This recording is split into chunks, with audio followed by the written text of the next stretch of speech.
All right, it's Monday. Welcome to Detroit Graham Experience, episode. There we go, 18. Can you believe that? I did. I only missed one show, so I'm Mr. Consistent. I'm 18-1 with my new show. Because one day I wasn't feeling well, and I just decided I couldn't do it. I could take the day off. So 18-1 so far with the Daddies Lounge. Going good, going good. And I thank all the new subscribers. Appreciate you. Thank you very much. You know, I want to thank those who tell me about it when I'm on different panels. I appreciate you. All right. So what we're gonna talk about today. Your arena of success. Your arena of success. What does that mean? What's your arena of success? Some place where you thrive in. Something that you thrive in. You know that when it, you could be a good communicator when it comes to being a father, right? That's your arena of success.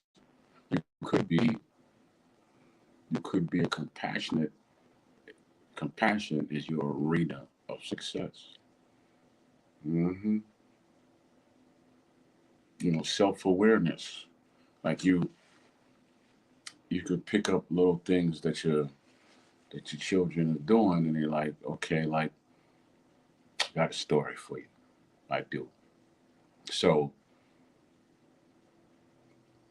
my children were tall and big for their age, right? Because they're 6'4", 6'5", 6'2" right now, and their sister's the shortest one. She's 6'1". So when they were little kids, when they were like 12, 11, and 8, they used to ride the bus to school. No, no, nope, wrong, wrong.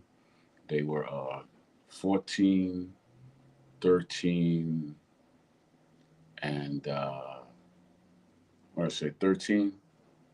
So that would be 10. Right. Okay, that was the right age. Okay. So they used to ride the bus to school, and they would come up. They would tell me every day, Dad, these kids on the bus, they bothering us. I'm like, you tell the driver? Yeah, she tells us to sit up front. So I thought these kids were like bullying them. They're like, nah, they ain't bullying us. They younger than us. They little, but we don't want to do nothing to them because we're going to get in trouble. I said, okay. So I met their mother, and her and I had a conversation. And she was like, yeah, your kids be bullying my kids on the bus and da da da da da da da da da da. And so I talked to her in front of the church because she used to go to church with me. So I said, okay, tell me what your children said. And my children were standing right there, and her children were standing right there. So she's like, yeah, your kid, your son, he beat up my son on the bus and cussed him out. And da, da, da. I said, my sons? That's not what they do. I knew immediately that she was a liar. You know why? Because I had a relationship like that. I knew my own children. I knew what they wouldn't do, what they would do. That was my arena of success, understanding my children. They didn't do that. So the next day was Monday. And I asked the bus driver, do me a favor, right? She's like, I got you. I'm going to sit them up front because I know what's going on with them other boys. And let me tell you something. Your kids have a lot of patience because they be on here bothering them, and I got this. She said, I sit your sons up front, or they ask to be sat up front so they don't get in it. So I'll take care of it. The bus driver confirmed exactly what I said, that their mother was a liar with dirty feet. Yeah, dirty feet, heifer. But yeah, excuse me. I went back to that place. How I know her feet were dirty? Don't ask questions you don't want to answer. But yeah, oh, dirty foot heifer. Anyway, so that was my arena of success. The fact that I built a relationship with my children, I understood them. I understood what they wouldn't do, what they would do. The last thing that my kids were bullies. Now, they weren't perfect because no children are perfect. None. They did wrong, absolutely. but they did not bully little children. I ain't raised them like that, so they didn't do that. Mm. But because imagine if I just took the word of that parent and I would have got all my children for a lie. That would have traumatized it. That would have caused a rift. Right there would have been a rift between me and them as they got older if I constantly just took someone else's word over theirs, not even investigating it or anything, just saying, okay, I'll take care of it because I know my children are wrong. Nah, you're not going to do that to me. You're not going to do that to them. And that was my arena of success. So I guess the question today ain't no guessing. No guessing at all. So ain't no guessing. My English teacher would be mad at me, Miss Williams. Anyway, there is no guessing. What is your arena of success? Is it your compassion? Is it the fact that you're a communicator when it comes to your kids? Is it that you're the type of parent that says, I'm gonna teach you how to be the best that you could be? Hell, I know I had to teach one of my sons how to learn how to count with the utensils. Because he's autistic, so he he picks stuff up faster on the computer. The boy put a screensaver on my screensaver on my dang on computer when he was 10, and I couldn't get it off. That's how sharp his mind. See, his mind works differently, right? When it comes to books, he's like this, just blindsided. He just looks straight ahead. Go download that same book and put it on the computer screen. Boom, boom, down there. Picks it up so much faster. So I used to have. I got him these discs that taught him how to do math. We put it in the computer, English, all that. He just excelled. I let the teacher hold it, and then she moved to another school. Bama never, Heifer never gave it back. Then I got him Ebonics from pre-K all the way up to college, and he excelled at that. Okay, everybody's works gets to a different point in a different way. While his brothers, the second one, he was a quick learner. He could look at something like me and take a snapshot of it and say, okay, show me how to do it one more time, and he got it. The youngest one, I homeschooled him for a year because he was too young to start school with his brothers, right? So I homeschooled him for a year, and he was like way more advanced than the rest of the kids in kindergarten. They want to put him in first grade. I said no. So that was my arena of success right there. I understood them. I took the time to actually understand them, even when I was upset. I understood it. Each and every one of them was a different personality, and I had to understand that even on days when I didn't want to do this thing here. And he's saying, "How could you say that?" Because it's the truth. If you wanted a liar, you should be listening to somebody else. I don't lie about anything on here. Don't do it. And I didn't even know what I was. Most of the time, I didn't know about arena of success or nothing like that. I started having to do some reading, not on parenting, just different books I was reading about the spirit and meditation and different things to really learn who I am so I can understand who they are. Because sometimes you have to do that. I didn't read any parenting books because why am I going to take somebody else's opinion of how they raise their children and raise my children the same way? That's not organic. It's not my way of doing things. I literally had to learn them. I literally had to go one at a time and say, okay, this one does that, this one does that, this one does that, because it was three of them. Their sister was already grown. She was a different bird altogether. She was sharp. She could pick stuff up so fast. real fast. Like I taught her, she had to dance in a play. I taught her how to do that in about a week or so. She just stepped on my foot for about a week, and we just danced, and she got it. Taught her how to ride a bike in 15 minutes, about 15, 20 minutes. Mm-hmm. Yeah. And her, yeah, I told the story, but I'm gonna tell it again. Her a little behind, put the chair next to the refrigerator and put the milk carton, turned it upside down, put the milk carton next to the refrigerator, climbed up on top of the fridge when she was about 4 or 5 to go get the cookies we told her not to touch. Middle of the damn night, her hungry behind up there eating cookies, and she got scared because she couldn't come down. I told her mother, let her behind stay up there. Let her sleep up there. She'll be all right. My grandmother said, you just mean. She was in the house too. Yeah. Like, I'm flashing back now to how I came up and what my grandmother did well. Cause she was, what her arena of success was. Well, she was an empath. So she just could feel things way beyond anything I could do. Perfect example. I had 2 jobs at one point, and so I never had a day off. If I was off from one job, I worked the next job. So I had a long night working, and I was about miles or so from my house. It couldn't be a mile because I could see my apartment from the highway, right? And next thing you know, I fell asleep. And when I woke up, I was on the side of the road doing 85, speeding towards a car, another car that was on the side of the road.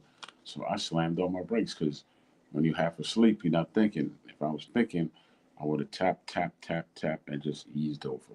But I just woke up. I just woke up, and I was just, I guess I was in shock or whatever the case may be. I slammed on the brakes hard. That momentum flipped my Bronco 3 times. Boom, boom, boom, boom, boom, boom, boom. Windows windows blew out back in front. Windshield blew out. All that. The only thing that didn't fly out was me because I had on my seatbelt.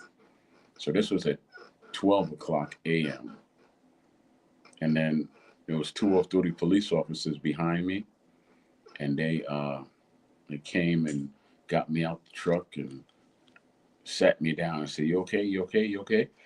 We've been following you for like a mile now because we saw that you were swerving. And truth is, we weren't. We were just worried. We called the county police and all that. And sure enough, the county police showed up, and they had just seen someone go over the bridge and die because he was asleep. So they were like, "Man, it can't happen twice in one night." But it didn't. Good Lord said, "Not tonight," right? So the off-duty police officers checked me out. Of course, they said, "Were you drinking or smoking?" I said, "Man, I don't drink or smoke. I got 2 jobs, man. I'm just tired." "Oh, you were sleeping. You had on your seatbelt." One of them said immediately. I said, "Yeah." He said, "That's what saved your life because number one, if you were probably deep asleep and your body got relaxed and you had on your seatbelt. If you didn't have on your seatbelt, you would have gone out that windshield. I mean, everything came out that car but me. Everything, right?" And this was 1998. So when the county police officer came, he said to me, "You drinking or smoking? Would you be open to take a breathalyzer?" I'm like, "I don't drink and I don't smoke. I'm not taking a breathalyzer, man." I was, like I told the other 2 gentlemen over there, I have 2 jobs. I had a family. I got 2 jobs. I was just working and I fell asleep. It was nobody on the road. Nobody, right? This dude gave me 3 points. He did. I didn't hit anybody. I wasn't drinking or smoking. Called it reckless driving. It would be reckless driving if someone else was on the street. So I had 3 points and I couldn't drive for a year. Hmm. I'll always remember that. That was my arena of failure, not knowing when to back down when I knew those 2 jobs were wearing me the hell out. because I really could have died that night. Anyway, what I was talking about with my grandmother and her arena of success is that I didn't get home till probably 1 o'clock, 1:15, something like that. Jumped in the shower, all that, changed my clothes, da da da da da da. So at this time now it's 2 a.m. She called me just crying. She's like, "Try." I said, what's wrong? Because it's 2 o'clock in the morning. When somebody calls you like that who cares for you, the first thing you think is something wrong. She's like, "Try. I had a dream that you died in a car accident." I said, "Well, you halfway right. I did crash my vehicle. I did flip my vehicle 3 times, but I didn't die." She was just thanking the Lord and everything. That was her strength. Her arena of success was the fact that she was an empath. And she went through the accident with me. And she wasn't even present. She literally described the accident to me, and she wasn't even present. She told me what color the vehicle was and everything. And she told me to stay home the next day, don't go to work. She begged me. Because she said, if you go to work, you're going to die. I see it. You're going to be behind a white pickup truck. She described it. A white pickup truck with a pole hanging off it, and the car, the cars in front of the pickup truck have to stop suddenly. He gonna have to stop suddenly, and the pole gonna fly off into your windshield and kill you. She said. Guess what happened? I saw that truck, and I froze like a deer in headlights and pulled into the next gas station.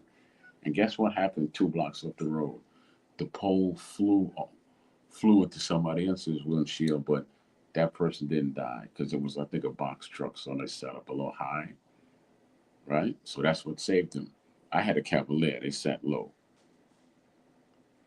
and I called up from work. I said, nah, nah. And then I had to go find the one job that paid me the same as the two. That I wasn't doing that no more. Can you imagine that? She told me what was going to happen to me. I just didn't listen. And she described what I went through word for word, and she wasn't even present. That was her arena of success, being that incredible empath that she was. It's incredible. Yeah. I was thinking now about my own father. What was his area of success? Yeah. Well, I call. Well, he was a provider. What was his area of success? The fact that he provided. Time wasn't his strong suit. That was his weakness. But his area of success is that if you needed anything, he's ever present. He'd make sure that you got what you needed, but don't ask him for no time because he's not built for that. But if you would need money or I needed some clothes or whatever, from my understanding, he'd make sure he show up the next day and make sure that my mother got what she needed. Right? hmm And my other father now, he was the roots man. He built from the ground up. I helped him build the deck. I helped him. Then he got a side business cleaning synagogues. I learned how to do that. Right, and we did the phone books together in DC. Y'all from DC, you know all about doing the phone books in the summer. And pack up your van or your. In this case, we had an F-150. Right, we had an F-150, and he will pack that up to the brim and go do phone books. At the end of the day, I get $10. Man, all those phone books, he gave me $10. He gave me 20 for the synagogues, and it was three of them. Because I was the oldest, I had the pleasure of going. My other brothers couldn't go. But that was his area of success. The fact that he knew how to build from the ground up. He built from the ground up. You know, that's why I have a lot of his ways. And I remember doing all of that. That's when I found out I was allergic to insulation. He was putting up some insulation in the basement because it was an unfinished basement, and I helped him because I didn't want my mother doing wallpaper. That's tedious. I hate tedious stuff. So after a while, I was just Scratch, scratch, scratch. What's going on? What's going on? He's like, what's going on? I'm like, I don't know. I'm having problems breathing and I'm itching. He's like, how long you been doing this? I said, for a few minutes. He's like, you're allergic to it. Get out of here, man. You can't do it no more. Go take a shower. Go take a shower and wash your skin off with this soap here. And you gotta stay away from the installation. You gotta help your mother now with the wallpaper. I'm like, nah, I hate wallpaper. But I went to do the wallpaper and I hated it. So that was his arena of success. And that's the chair squeaking, by the way, if you can hear that. It definitely is the chair. But yeah, always remember that. I'm gonna take it back to my sons now. My son, my oldest son, his area of success, I found out as he got older, was the fact that he's compassionate, compassionate. Everybody thought he wasn't tough, but let me explain something to you. When times really get hard, right? Really, really, really, really get hard. It's the compassionate soul that makes the sacrifice for everybody else, and that takes a lot of strength. And that is what he has. He has that type of spirit, that type of heart. Yes, sir. He's like that. He is like that. And then the second one, he thinks he could outmuscle everybody. He got to be toughy and all that. But he's really a leader at heart. He is. He just haven't grasped onto that yet. He looks a lot like his uncle who passed, my younger brother, and his name is Malcolm X. I did that. So you got some trials to go through and stuff. Mm. Yeah, and the youngest one now, he's really, really, really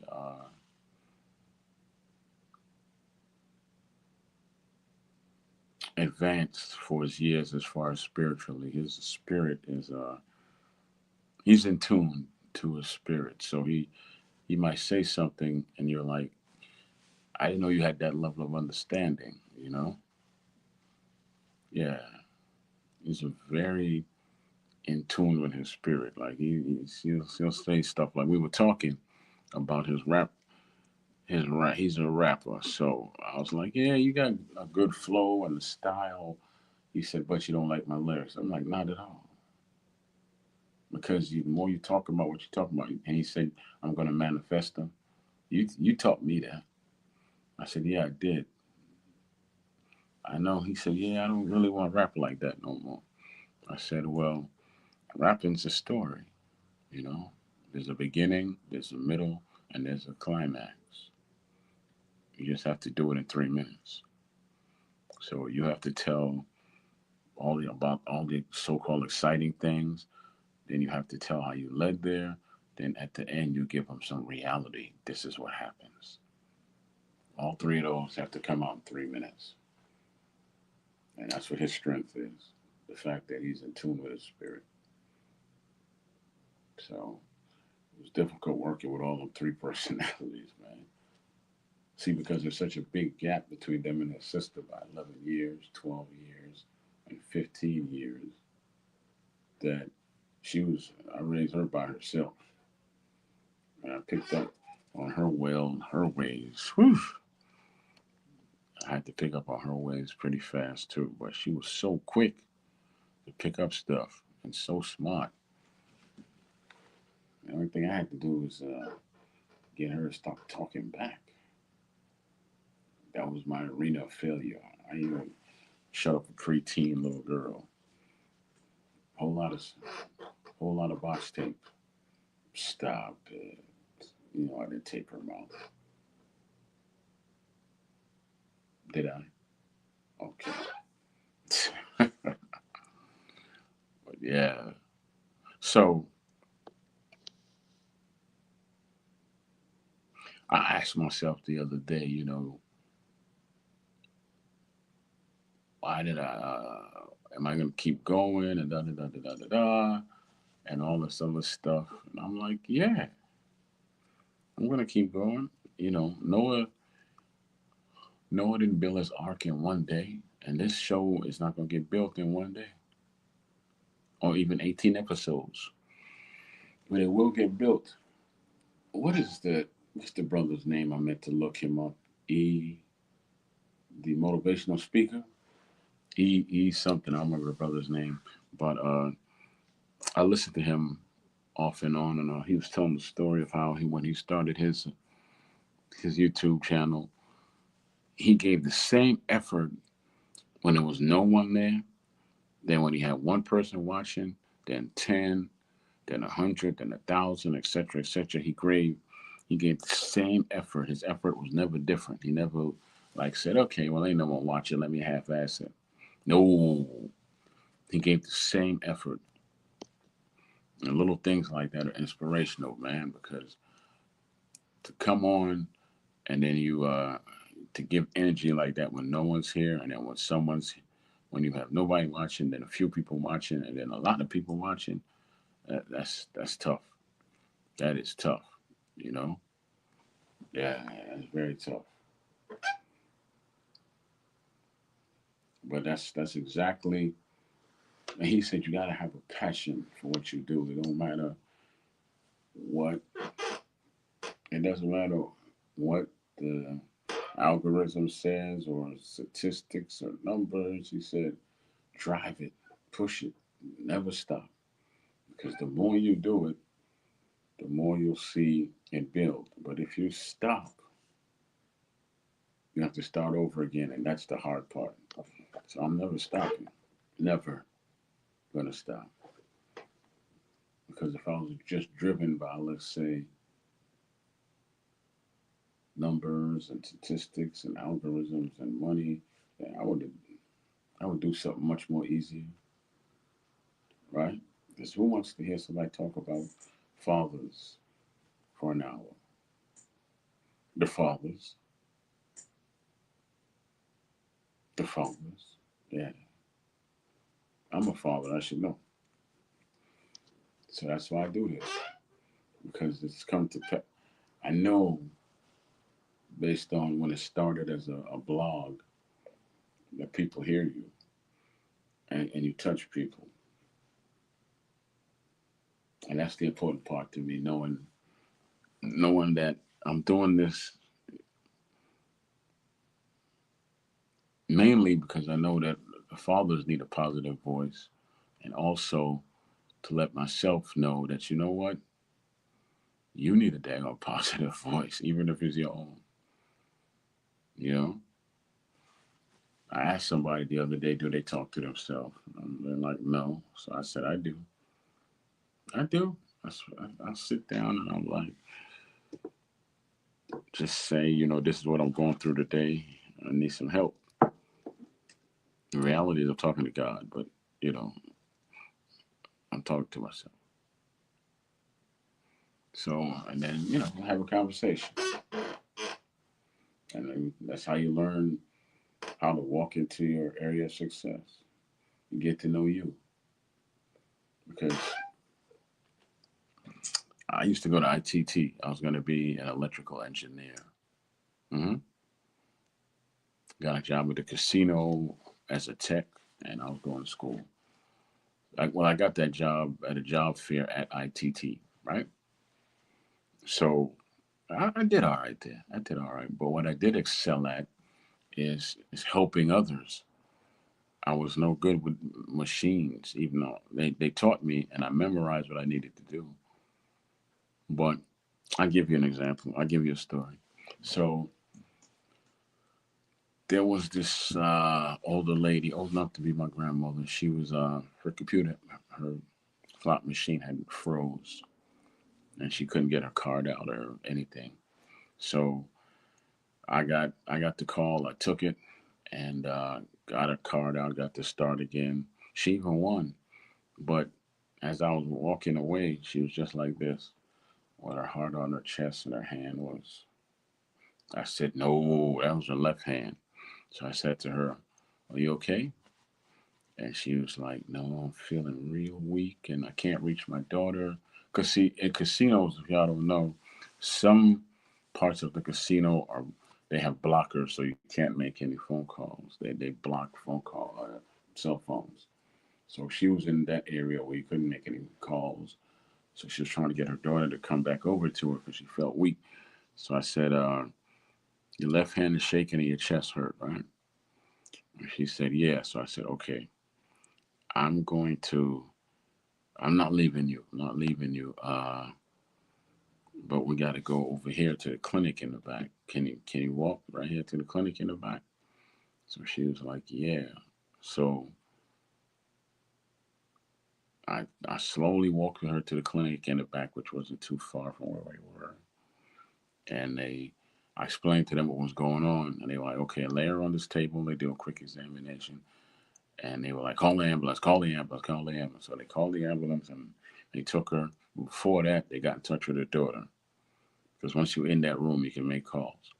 And the daughter came and she thanked me and everything. You know what? That woman was having a stroke. That woman was having a stroke, and I knew that. I knew that. I just could not. I couldn't leave her. Couldn't leave her at all, and I didn't. So that's my arena of success. You got to.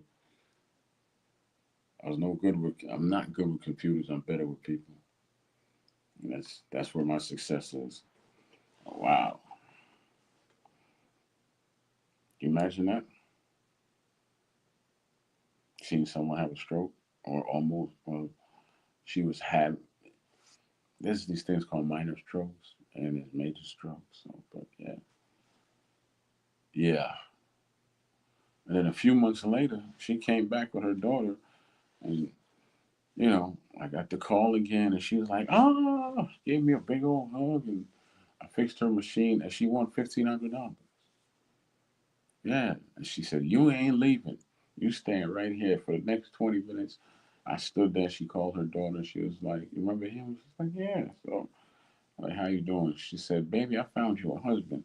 And both of us looked at each other and laughed. Her daughter was fine, and she had handcuffs. Stop. She was a police officer. Knock it off. Knock it off. But she did have handcuffs. Anyway, we laughed and kind of gave each other a look. And that's a story that doesn't belong on Daddy's Lounge.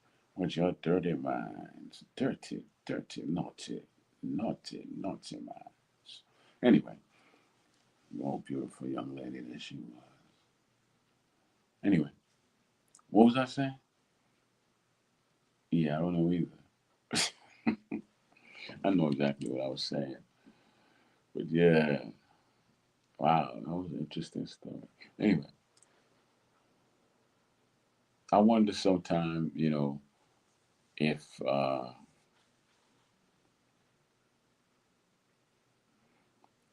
if you how many times have I missed my arena of success because I just didn't listen. You know, I did not listen. And so when you're supposed to have a windfall or success, you can walk right past it because you're not listening.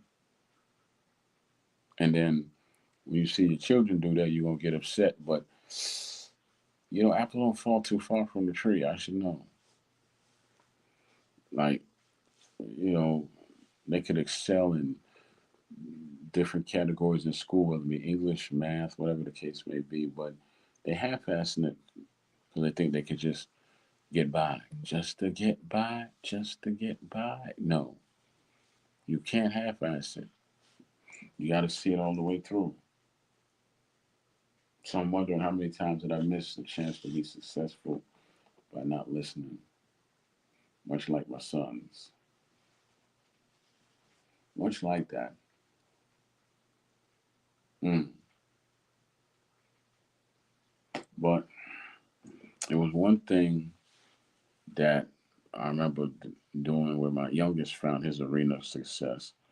He had the willingness to try something. Like he wanted to go cut grass to make money. We went around to so many. I couldn't stay out that long because it was like 90 plus degrees, and I couldn't stay out in that heat. So we did about five. We knocked on about 10 houses.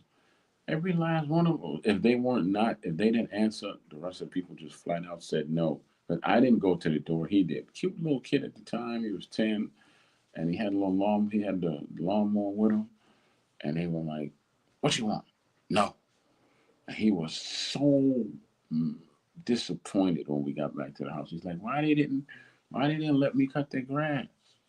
What I do wrong, Daddy? I'm like, it's not you, not you, baby. It ain't you. You don't know what those people are going through, so they just didn't. Maybe they're going through something and they didn't want to be bothered. And he understood, but he was heated. Oh man, he was heated. He was just like, man, we gonna go out tomorrow. The fact that we saw 10 people. Well, we knocked on 10 doors in 95-degree weather, and he wants to go out again tomorrow. Made me super proud of him. I said, you definitely are gonna be successful. Super proud. 'Cause how many kids we don't go through that and just say, okay, I don't want to do this no more. He wanted to keep going. Unfortunately, his dad couldn't keep going, and I didn't want him out there by himself. Right? If I would have had a van at the time, which I got a van later on, then I could have just put it in the back of the van. He could have knocked at the door. I could have halfway sat in the van and make sure nothing happened to him. hmm But that was a lesson I learned that day about his arena of success, that willingness, the stick to itiveness to keep going, that drive that says, I'm never stopping. I'm never stopping. I'm going to keep going. You could throw me down, push me down, run me over, whatever. I'm going to keep coming. Keep coming. Wonder where he got that from. I wonder where he got it from.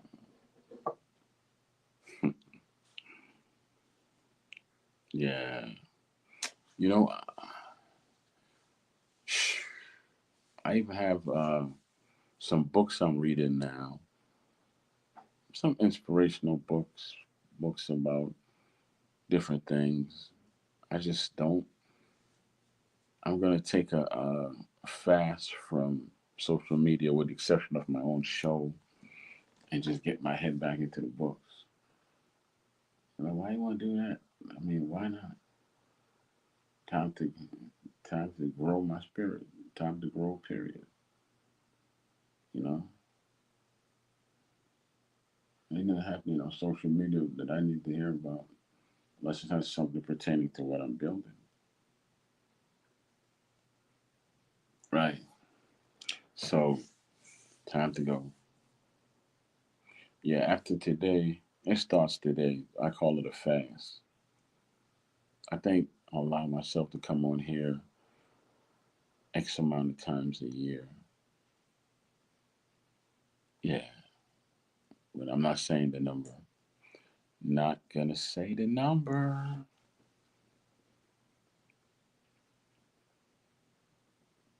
And I'm gonna reach out to some more of these. Yeah, because just like when I was doing the boxing, I used to talk to a lot of major trainers, yeah, and the boxers and so forth. But off air is when some of the best talks that y'all weren't privy to, right? And those are the conversations that helped me grow. These brothers have been there and done that, and in most cases, some of them were older than me. Some of them I was older than them. They were just more accomplished in their field of arena, in their field of work or whatever, right? So I never got fans truck or anything, but I love having these private conversations so I can learn. You got to, because if you're going to speak, you should be reading more so you'll have something to say. You don't want to come on here and just reiterate the same thing day after day after day after day. You don't want to do that, do you? And they, because after that you get kind of boring. Even if you change subjects and you just always deliver it the same way, it ain't working, baby. So yeah, that's what I'm gonna start doing, man. And I'm gonna start improving the show and getting some things going on in here, and I'm gonna be good. So that being said, I'm gonna stay on for another 5 minutes. That'll be 45 minutes. It'll be all good. So for those of you who I see are watching, and just hit the like button, share. You know, I would seriously appreciate that. Thank you very much. And I'm working. I spoke to some fathers about coming out here, but I I want to build a show based on the topics and myself and get established with y'all that way first. And then once I've established Daddy's Lounge and myself, notice I put Daddy's Lounge first because that's what it's about. And myself, then I can start having guests on, and then the show won't be focused on just guests because that's what I built. That's what I used to do. I'm not doing that again because you want to build your show, at least I do, based on your subject matter and you. It shouldn't be anything more important than that. hmm So yeah, and then I'll have my son come on every now and then.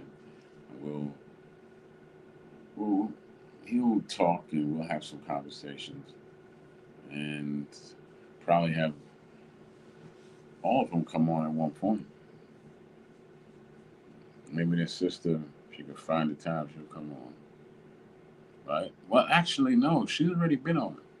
She's been on the Troy Graham Experience. She's just never been on Daddy's Lounge. You know. So I'd love to have all of them on here. And I have a nephew. I want him on here too, just to talk about some things.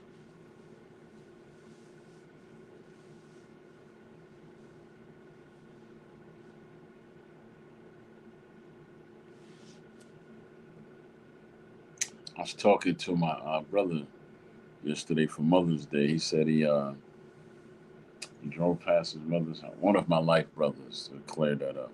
We don't share a bloodline, but we brothers. Anyway, so he said he's driving to his mom's house to give her her gift, but she wasn't there, so he left the gift at the front door. I'm like, I guess nobody steals stuff off the front door. He said, nah, she got a camera and everything, and I'll go get it back if they do steal it. Yeah, that's him. Then he was saying, yeah, man, it's rough. You got all boys, I got all girls, right? And he said, I'm going over there to pick my daughter up and take her out to eat with my wife, my wife and her granddaughter, her grandmother. So he's taking his wife out, his mother-in-law out, and his son, his daughter. And she was like, Dad, uh, can you let me know when you're coming? Because my boyfriend's here and I know y'all don't get along. He's like, I heard this when I was on the phone with him. He's he's like, really? Is he that much of a punk ass? You can't talk to me on this. So she was like, please, Dad, please. I don't want no drama today. He said, okay, baby.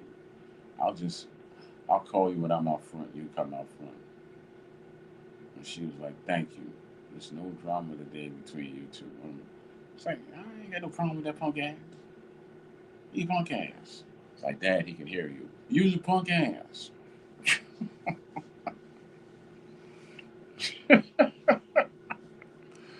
But hey, that's his arena of success. Just being him. He's been that way since we met when we were 7 and 8. I was 8, he was 7. He's been that way since we were children. Everybody think he couldn't fight because he was pretty. And then they found out. Just because he light skinned don't mean he can't fight. But all right, y'all. Thank you for coming and listening. We're about to exit stage left in a little bit here. But I will be back on Wednesday with show 19. Can you believe it? Can you, dickhead? Show 19. And Friday, the big 2-0. Show 20. What am I going to be talking about? I have no idea. Just be here. Same Daddy's Lounge show, the same Troy Graham experience, same Troy Graham experience channel, and the same Troy Graham experience time. Bless up yourself, one and all. Thank you for coming out and listening to me talk about your arena of success.